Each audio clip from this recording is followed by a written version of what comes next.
MLA Payam Venkateswarlu పలు అభివృద్ధి సంక్షేమ పథకాలను చేపట్టారు.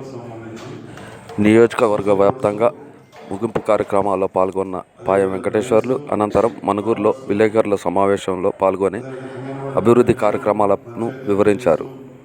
మణుగూరు మున్సిపాలిటీ అభివృద్ధికి 40 కోట్ల రూపాయల నిధులను మంజూరు చేయించానని, దాంతోపాటు సిఎస్ఆర్ సింగరేణి నిధులు 2 కోట్లు మంజూరయ్యాయని పేర్కొన్నారు. రహదారుల అభివృద్ధికి 9 కోట్ల 30 లక్షలు మంజూరు అయ్యాయన్నారు. గిరిజన ప్రాంత అభివృద్ధికి ఐటీడీఏ నుంచి 39 కోట్ల 52 లక్షలు మంజూరు చేయించానన్నారు.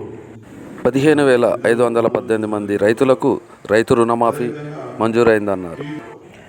ఐటీఐ కళాశాల అప్గ్రేడ్ చేయడం, బోనస్ 9.5 కోట్లు, అంగన్వాడీలకు 9 లక్షలు, ఇటీవల కురిసిన భారీ వర్షాలకు నష్టపోయిన వరద బాధితులకు 16,500 రూపాయల నష్టపరిహారం చెల్లించామన్నారు.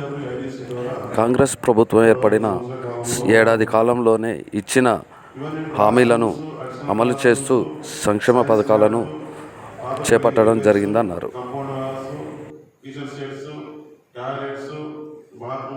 సంబంధించి 50